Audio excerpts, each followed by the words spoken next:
জানো শারু, কোর্টে এত মানুষের এত জটিল সম্পর্কের কেস মিটিয়ে দিই, কিন্তু নিজের জন্য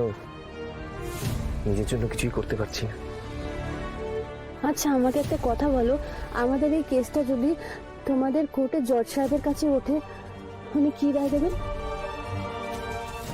জজ সাহেব তো আমাদের এক করে দিতেন, কিন্তু আমাদের মায়েদের থেকে আমরা আলাদা হয়ে যেতাম। না, আমি আমার মাকে রাগাতে চাই না, অথচ মায়ের মন রাখার জন্য তোমার থেকে দূরে থাকার কষ্টটাও আর নিতে পারছি না।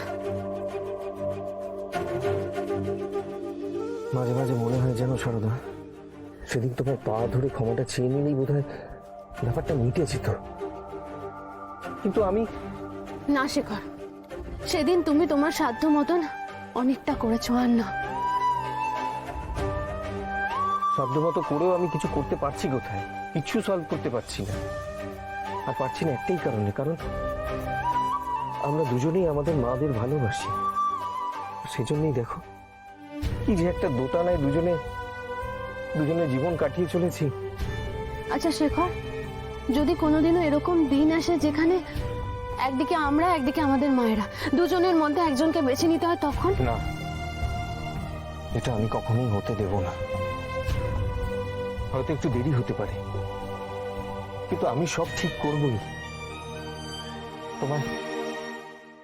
তোমায় শুধু একটু অপেক্ষা করতে হবে। তুমি একটু অপেক্ষা করতে পারবে না? পারবো তো। কত মানুষ বছরের পর বছর অপেক্ষা করে ডিভোর্স পাওয়ার জন্য। আমি তো তোমার সাথে থাকতে চাই, অপেক্ষা করতে পারবো না তোমার জন্য? নিশ্চয়ই পারবো। কি মা? ভাই ফোন করেছে। বাপকে কাকু? পেছন থেকে দেখে বুঝতে পারিনি, না হলে অভর রায় বলেই ডাকতাম। অবশ্য তোমার সাথে বাবা কাকার কোনো সম্পর্কই পাতানোর রুচি নেই আমার। হ্যাঁ, ডাকলি কেন? এই কথা শোনাই বলে? যে কারণে ডেকেছিলাম সেটা তোমাকে বলার কোনো ইচ্ছে নেই। দাদা, দিয়ে দিন না ওকে, ও আমার দোকানে রোজের খরিদ্দার। দু চারটে যা হোক দিয়ে দিন না।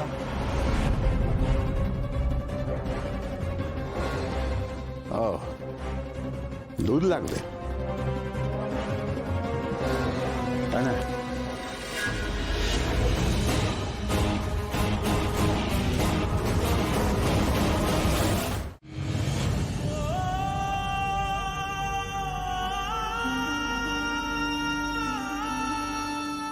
এই দুটো প্যাকেটের মূল্য কি তারাই বুঝতে পারবে তারা দুমুঠো চালের জন্য মাথার ঘাম পায়ে ফেলে।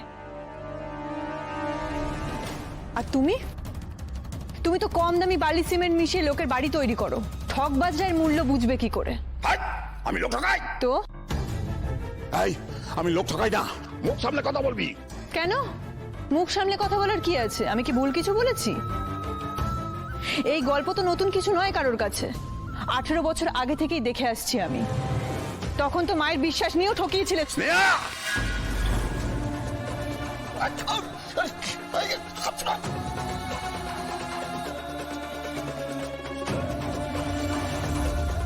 বাবা,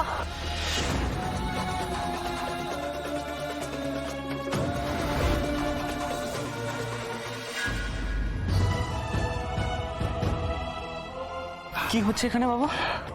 ভয় নেই, তোমার ছেলের সামনে তোমাকে আমি কিছু বলবো না।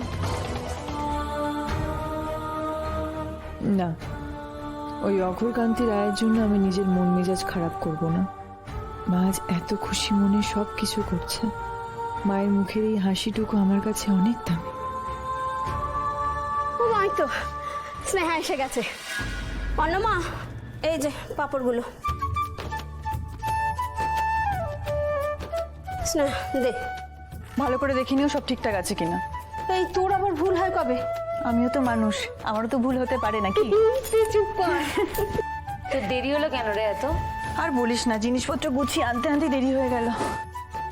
তা একজন এই ভাঙা আঙুল নিয়ে তো বেশ কাজ চালিয়ে যাচ্ছে। হ্যাঁ, অন্নপূর্ণা ম্যাডাম এই ভাঙা আঙুল নিয়ে মোয়াগুলো কেমন বানিয়েছে একটু খেয়ে দেখতে হবে তো।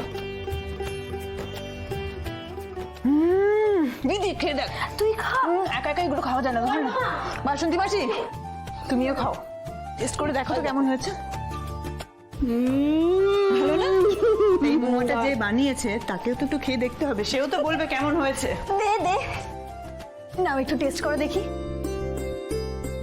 বুঝলি দিদি, পাড়ার বাচ্চারা যখন রথ টেনে বাড়ির সামনে থেকে যাবে তারাও তো এই মোয়া পাবে। তো এই মায়ের হাতে মোয়া খেয়ে তারা কি বলবে জানিস তো? অন্য মায়ের হাতের মোয়া ইজ দ্য বেস্ট, সেরার সেরা। শুধু বাচ্চারা কি বলছিস রে, এই এলাকার বড়রা অপেক্ষা করে থাকে রথের দিন কখন অন্য মা মোয়া বিলি করবে। মা মা, ছুটকির আবার কি হলো? হঠাৎ করে মা মা করে চিৎকার করছে কেন? কি হয়েছে ছুটকির? এগুলো কি মা? সব কটা পুরনো জামা, একটাও নতুন জামা নেই। সেই জন্য তুই এত হাউমাউ করছিস? এই বছরেও একটাও নতুন জামা হলো না। আরে বাবা, তুই এরকম বাচ্চাদের মতো কেন করছিস ছুটকি? হ্যাঁ রে, আমি তো খুব বড় হয়ে গেছি না, বলার সময় তো ছুটকি বলেই ডাকিস। মন খারাপ করিস না মা, হ্যাঁ তালে গোলে না এবছর আমি ভুলে গেছি, সামনের বছর থেকে আর ভুল আমার হবে না। এবারের মতো একটু মানিয়ে গুনিয়ে নে, মন খারাপ করতে নেই মা গো। মন খারাপ তো হয়েই গেল। আচ্ছা, আর মন খারাপ করতে হবে না। তুই কি পরবি আমি দেখিয়ে দিচ্ছি, চলে। থাক বর্দি ভাই, তোর দেখা আমার জানা আছে। সেই একটা পুরনো জামা আমার হাতে ধরিয়ে দিয়ে বলবি আমাকে খুব মানাবে। থাক, আর তুই দেখ না আমি কি করি। আয় আমার শুধু সাথে। তো দেখেই যাই বর্দি ভাই, আমি দেখেই যাচ্ছি। কলেজের সব বন্ধুরা প্রত্যেকটা অকেশনে নতুন নতুন জামা পরে আসে, আর আমি ওদের সামনে। আচ্ছা উফ, তুই বুঝবি না বর্দি ভাই, তুই তো বাড়িতেই পড়ে থাকিস, কখনো কলেজ যাসনি, তাই জন্য আমার প্রবলেমটা তুই বুঝবি না।